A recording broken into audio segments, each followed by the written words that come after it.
남편은 우리 아들 7살 때 제가 친하게 지내던 동네 언니와 눈이 맞아 집을 나갔어요. 그리고 영영 돌아오지 않았죠. 전 그런 남편을 평생 증오하며 아이를 홀로 키웠어요. 애비 없이 자란 아들이라는 소리 안 듣게 하려고 뒷바라지 열심히 하고 잘 키웠습니다. 다행히 아들도 이런 저의 모습을 보고 잘 자라줬어요. 무뚝뚝한 아들이었지만 속은 깊었어요. 흔히 남자애들이 할 법한 속 썩이는 일도 하지 않고 무난한 대학까지 입학해 군대도 잘 다녀왔죠.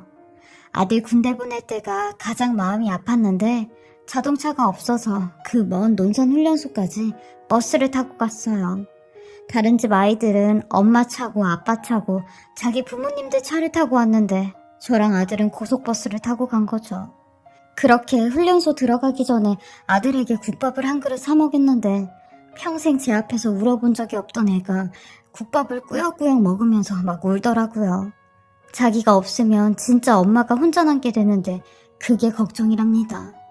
그때 먹은 눈물 젖은 국밥을 아직도 잊질 못해요. 근데 이랬던 아들이 또 한 번 절 울렸어요. 아들 군대 보내는 걸로 마음이 아픈 게 끝날 줄 알았는데 저희 아들 36살, 한창 꽃다운 나이에 췌장암으로 하늘나라에 갔어요. 술, 담배도 안 하던 애가 갑자기 소화가 안 된다며 살도 많이 빠졌는데 스트레스성 위염인지 알고 위염약만 먹고 있었대요. 그 당시 34살의 건강한 나이에 암일 거라고는 상상도 하지 못했겠죠. 자기는 무책임한 아버지같이 살지 않겠다며 처자식 먹여 살리느랴 지 건강 하나도 챙기지 않았더라고요.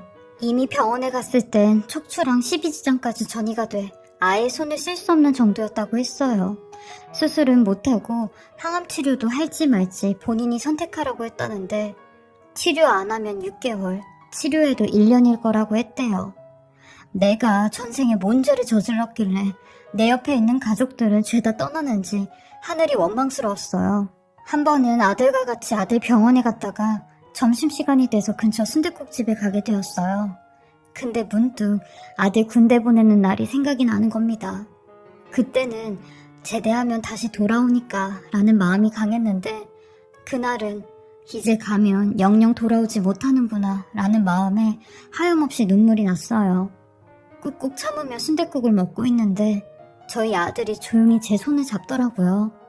그러면서 하는 말이 엄마, 그때는 내가 엄마 혼자 두고 가야 돼서 마음이 많이 아팠는데 지금은 되려 마음이 안 아파. 왜냐면 내가 결혼해서 내 자식들도 두고 가고 딸 같은 며느리도 두고 가잖아. 그래서 든든해 라고 하는데 아들 말대로 지가 정말 그게 든든해서 그런 건지 암에 걸리고 나서도 단 한 번은 울지 않더라고요. 사실 저희 아들 대학생 때 사고를 쳐서 며느리가 혼전 임신이 되었거든요. 그때 당시 아들 나이가 25살, 며느리 나이가 22살이었어요. 며느리는 대학도 졸업하지 못한 대학생이었고 아들놈도 군대에서 막 복학한 복학생이었죠. 근데 이런 사고를 치고 부모님께는 말도 못하고 지들끼리 쉬쉬거리다가 결국 배가 불러서 저를 찾아왔어요. 저는 아들 등짝만 때려대며 어쩌려고 이렇게 사고를 쳤냐고 했어요. 그동안 내 속 한 번 안 썩인 얌전한 놈이 나이 먹어서 왜 그러냐고 했죠. 근데 자식이 뭔지 또 주눅이 들어있는 아들과 지금의 며느리의 모습을 보니 마음이 짠하더라고요. 그래서 이왕 이렇게 된 거 어떡하겠냐고 결혼하라고 했어요. 그나마 다행인 게 지네 둘끼리는 사이가 아주 좋아 보이더라고요. 근데 문제는 며느리네 부모님이었어요. 며느리 부모님은 두 분 다 사립학교에서 교직 생활을 꽤 오래 하셨다는데 성격이 아주 엄하기로 자자하대요. 그러니 본인 딸의 임신 소식을 듣고는 더 난리가 나신 거죠. 어딜 여자가 몸을 함부로 그러고 다녔냐며 자기 딸한테 더럽다고까지 했다는데 본인들은 여태까지 혼전 임신한 사람들 면전에 두고 쌍스럽다고 욕을 한 사람들이래요. 근데 네가 이렇게 혼전 임신이 돼서 오면 어쩌냐고 며느리를 잡고 늘어졌다는데 학교에도 소문나면 그 순간 끝이라고 얼굴도 못 들고 다닌다며 자식 하나 없는 셈 칠 테니까 연 끊고 살자고 했대요. 저희 아들도 욕이란 욕은 다 먹고 문전박대 당하고 왔다는데 며느리는 제 앞에 와서 벌벌벌 떨고 울면서 저 이제 어떻게 해야 되냐고 너무 무섭다고 하는 겁니다. 그 어린 것이 저는 그런 며느리한테 부모님 전화번호 좀 알려달라고 했어요. 제가 먼저 연락을 드려봐야 했죠. 그러니 첫마디가 아줌마, 도대체 아줌마가 낳은 자식은 관리를 어떻게 했길래 우리 순진한 딸이 임신이 돼요? 자식 관리 똑바로 안 했어요? 어딜 감히 이 모양 이 꼴을 만들어 놓고 내가 누군지 알고 전화를 해? 라고 하는데 저도 처음부터 저런 소리를 들으니 기분이 나빠 욱했지만 어쨌든 어른들이 이 일을 해결해줘야 될 것 같아 좋게 얘기를 했어요. 남의 눈이 그렇게 중요한 거냐고, 남보다 내 자식이 먼저 아니냐고, 이왕 이렇게 된 거 애들 응원하면서 결혼시키자고 했어요. 그러니 차마 입에 담지 못할 말들을 제게 하는데 아니 이 사람들 교사라는 게 믿기지 못할 정도였죠. 저도 듣자 하니 열이 받아서 그만하라고 했어요. 부모 노릇 안 할 거면 당신들도 이딴 소리 할 자격 없는 사람들이라고 했죠. 그리고 한 번만 더 내 자식 욕하면 그땐 진짜 가만히 안 있을 거라고 조심하라고 했어요. 그 후로 제가 며느리 데리고 살면서 방 2칸짜리 빌라에서 먹이고 입히고 재우고 손자 녀석까지 다 돌봐줬어요. 그리고 며느리 대학까지 졸업시켰습니다. 며느리가 졸업을 하는 날 학사모를 저한테 씌워주며 이건 어머님이 쓰셔야 된다고 하더라고요. 이렇게 우여곡절을 겪으며 이제 좀 살만한가 싶었는데 아들이 떠나더라고요. 이렇게 일찍 가는 걸 알았더라면 더 잘해줄걸. 쑥스러워하지 못했던 사랑한다는 말도 많이 해줄걸. 아들이 떠나고 나서야 후회가 됐어요. 한동안은 그 죽음이 믿기질 않아 우울증까지 왔어요. 아들 사진만 봐도 막 치밀어 오르더라고요. 근데 저희 며느리는 슬퍼할 겨를도 없이 아들 장례 치르고 바로 일터로 나갔어요. 어찌 보면 두 아이의 가장이 되어버린 셈이니까요. 며느리는 제게 어머님, 제가 하는 말이 서운하게 들리실 수도 있겠지만 저는 애들 아빠 대신 이 아이들 키워야 돼요. 그리고 어머님도 모셔야 돼요. 그래서 슬퍼할 겨를이 없어요. 그러니까 어머님도 이제 그만 마음 좀 추스리세요. 어머님만 힘드신 거 아니잖아요. 라는데 그땐 이런 며느리의 말이 너무 서운했어요. 지도 남편을 잃었지만 저는 자식을 잃은 거 아니냐고요. 그렇게 아들 보내고 1년이 지나 저와 며느리는 따로 살게 되었습니다. 그래도 같은 동네에 살았기에 반찬이나 손주들 챙겨주는 건 제가 가끔씩 해주었죠. 그리고 며느리도 저한테 도리를 한다며 한 달에 30만 원씩 용돈을 주곤 했는데 그것도 그만 달라고 했어요. 며느리가 애들하고 어떻게 사는지 뻔히 다 아는데 제가 그걸 어떻게 만나요. 저야 오전부터 오후 3시까지 식당 서빙 일을 해서 혼자 입에 풀칠할 정도는 되었거든요. 그리고 손주들 방과 후에 밥 먹여서 학원 보내고 그랬죠. 근데 하루는 아랫배가 단단하게 죄어오는데 너무 아픈 겁니다. 사실 제가 30대 때 난소에 혹이 생겨 혹을 제거하는 수술을 받았어요. 그때도 통증이 너무 심해 수술을 했어야만 하는 상황이었죠. 그래서 조금만 피곤하거나 몸이 힘들면 이렇게 아랫배가 꽉 조여와요. 근데 그날은 유난히 배가 아프더라고요. 이러다 말겠지 했는데 통증은 점점 심해졌고 불안한 마음으로 동네 산부인과를 찾아갔어요. 근데 역시나 초음파 검사와 피검사 결과가 좋지 않다며 대학병원으로 가보라고 하는 겁니다. 그렇게 또다시 검사를 하게 되었고 CT랑 MRI 검사 결과 난소암 3기 추정 진단을 받게 되었어요. 난소암은 조기 진단이 어려워 이미 병원에 갔을 땐 3기 이상이 되어 많이 온다는데 정확한 건 개복 수술로 조직 검사를 해봐야 확실하다고 했어요. 암이라는 말에 또 한 번 머리가 지끈거렸어요. 우리 아들 생각도 나고 막막했습니다. 그냥 이대로 살다가 가게 되면 아들 따라 가고 싶다는 생각도 들었어요. 그리고 일단은 며느리에게도 알리지 않았습니다. 며느리한테 말을 해봐야 부담만 더 주는 거였죠. 그리고 방과 후에 오는 손주들 때문에 며느리에게 거짓말을 하고 병원에 입원을 하게 되었어요. 한 달 동안 서산 친정동생네 집에 간다고 애들을 못 봐줄 것 같다고 했죠. 그렇게 저는 혼자서 수술 받을 준비를 하고 짐까지 싸서 병원으로 갔습니다. 그 누구에게도 제 수술 소식을 알리지 않았어요. 6시간의 수술 끝에 복막에 1.5cm 정도의 종양을 제거하고 난소 적출 후 조직 검사를 했는데 그 결과 역시 난소암 3기로 최종 진단을 받았어요. 다행이라면 다행인 게 대장 쪽으로 전이가 되지 않아 절제는 하지 않았죠. 그리고 수술이 지난 4일 만에 가스도 나오고 미움도 먹을 수 있었어요. 그리고 미움을 먹는 제 모습에 질긴 생명 같아 아들에게 또 미안했어요. 우리 아들은 수술도 못하고 항암 치료도 중간에 포기했는데 나는 수술도 잘 받고 살겠다고 밥을 먹고 있는데 어찌나 염치가 없던지 눈물이 나더라고요. 그리고 나서 퇴원을 해 집으로 갔죠. 제일 막막한 건 3주 간격으로 18주 동안 6차 항암 치료를 받는 건데 손주들하고 며느리에게 들킬까봐 조마조마했어요. 1차 항암 치료가 끝나고 일주일이 지나니 머리가 우수수 떨어지더라고요. 그대로 방치하면 더 흉한 꼴이 될까봐 동네 미용실로 가 머리를 밀었습니다. 저는 머리를 미는 그 순간에도 울지 않았어요. 아들도 울지 않았거든요. 되려 민머리가 잘 어울린다며 웃는 아들이었기에 저도 거울을 보며 웃었습니다. 그리고 미리 맞춰둔 항암 가발이랑 모자를 같이 쓰고 다녔어요.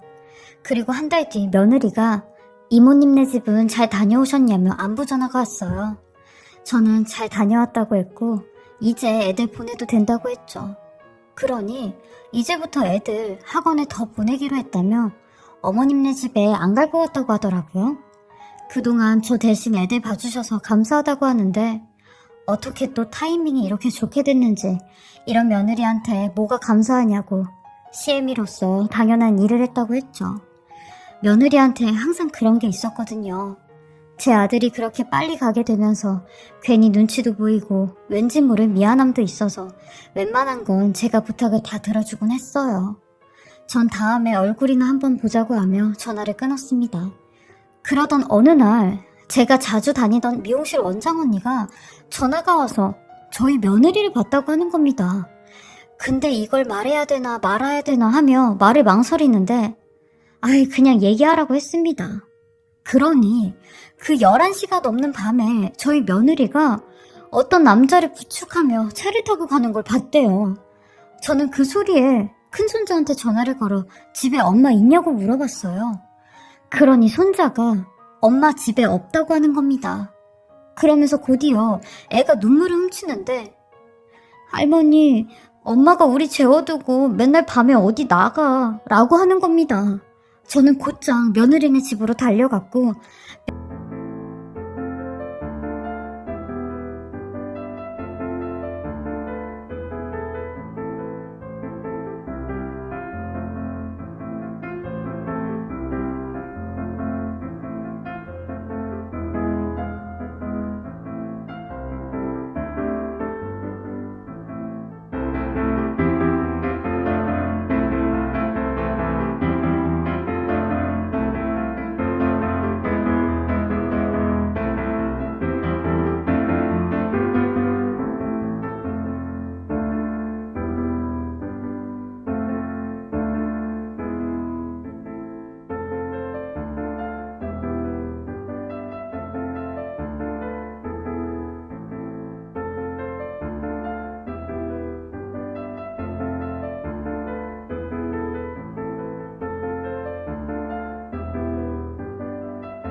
며느리한테 아무리 전화를 걸어도 받질 않고 그냥 끊어버리는데 며느리가 올 때까지 기다리고 있었어요.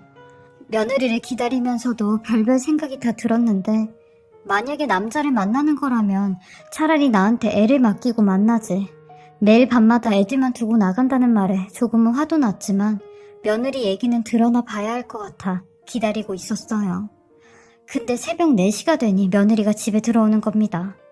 당연히 저를 본 며느리는 기겁을 했고 말까지 더듬으며 아니 어머님이 저희 집에 웬일이세요? 라고 하는데 네가 남자랑 있다는 걸 누가 봤다고 하길래 그 얘기 듣고 애들이 혼자 집에 있는 것 같아 온 거다. 애미야, 내가 너 남자 만나는 거 이해한다. 근데 다만 이렇게 밤마다 나가는 거면 애들은 나한테 맡겨두고 나가도 돼. 너 그것 때문에 나한테 애들 안 맡긴다고 했던 거니?